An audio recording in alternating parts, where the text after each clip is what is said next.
how do you go from hitting game-winning shots next to LeBron James? He got it! Delonte West with a big shot! Making over $16 million to a homeless man on the side of the street. I'm not the leader all the game. This is Delonte West's story.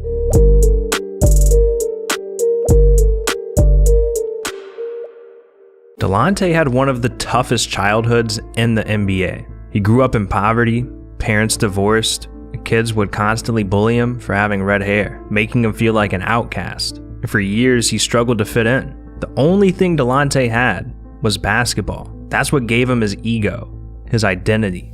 And as a kid, it was the only thing that made him happy. But when Delonte turned 12, he suffered his first devastating injury, and it left him sidelined for months.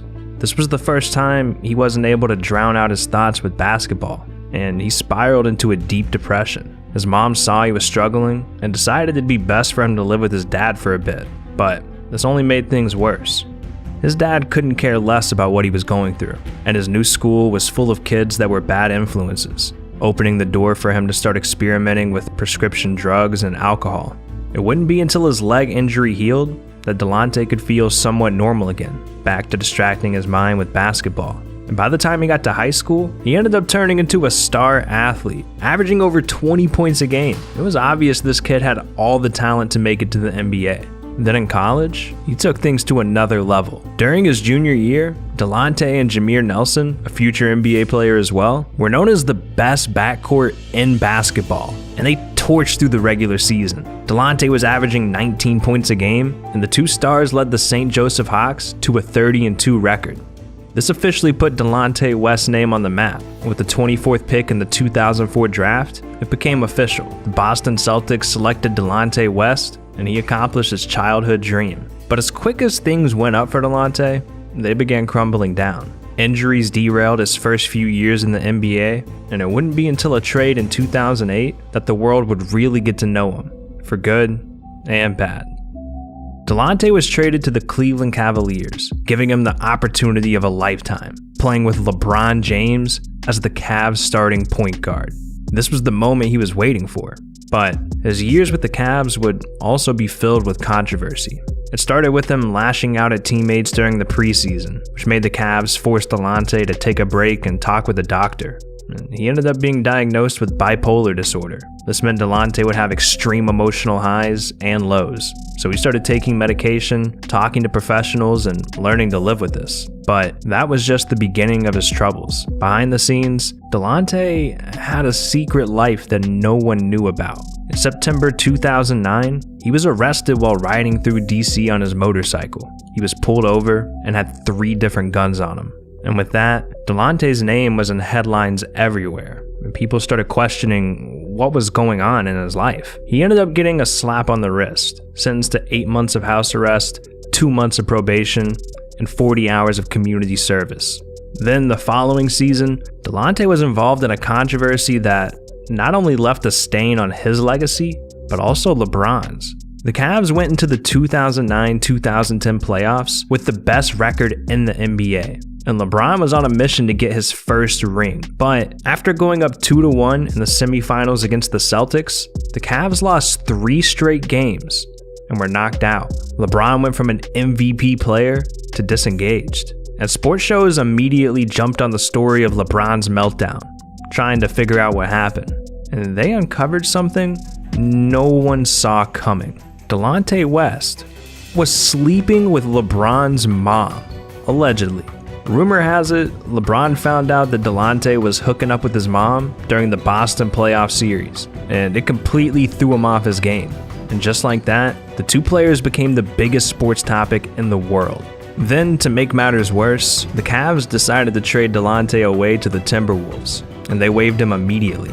He then went on to sign a 1-year deal for the 2010-2011 season with the Celtics, but he had the worst year of his career, so they dropped him faster than they got him. It seemed like everything was falling apart, but luckily, one more team was willing to give him a chance: the Dallas Mavericks. They saw some value in the years of experience he had playing alongside LeBron James. So, the The Mavs signed Delonte to a one-year deal for the 2011-2012 season.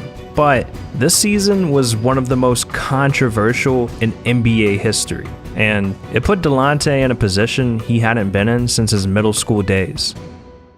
The NBA officially went into a lockout during the 2011 offseason due to players and owners not being able to reach an agreement with the players' union. This meant no teams could sign or trade players, players weren't allowed to use team facilities, and no one was being paid. For the first time in Delonte's career, he wasn't getting a consistent paycheck, and it turned out he hadn't been handling his money well at all. Delonte and his family had a $1 million 8-bedroom mansion in DC, and he could barely afford that when he was getting paid. During the lockout, a water heater broke, and the family had to heat water up on a stovetop just to take a bath. The situation got so bad that Delonte, while being an NBA player, had to go get a job at Home Depot. Yeah, this guy literally worked at Home Depot during the lockout. He was disgusted with himself, and he wanted to get rid of anything that made him feel like a failure. So Delonte started selling every single piece of memorabilia he had. It got so bad that when Delonte couldn't find a buyer, he would just throw the memorabilia away, just trying to erase all the pain he was going through. This lockout was one of the most difficult times in Delonte's life, but luckily, it was short-lived. And by January 2012, the NBA was back in session, and Delonte still had an opportunity with the Mavericks. After hitting rock bottom, Delonte was given one last chance to turn things around. The only question now was, can Delonte actually bounce back?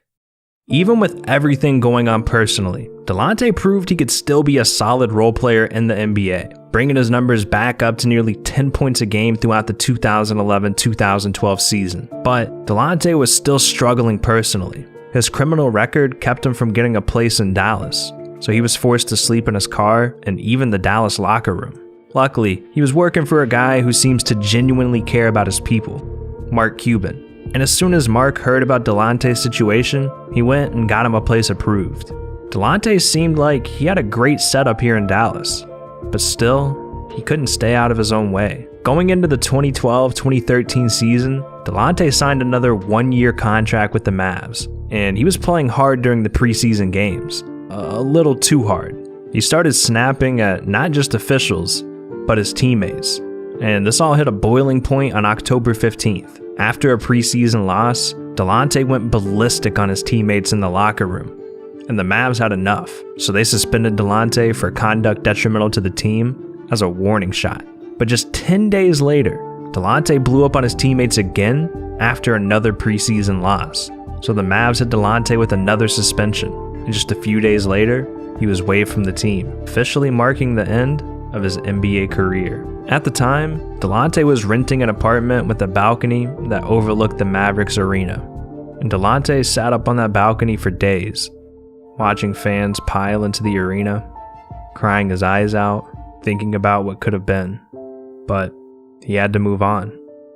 For a couple of years, he played for teams out in China and Venezuela, but never found stability. In 2015, Delonte made his way back to the US, playing for the Texas Legends in the G League. But it wasn't long before he suffered a season-ending injury in April of 2015.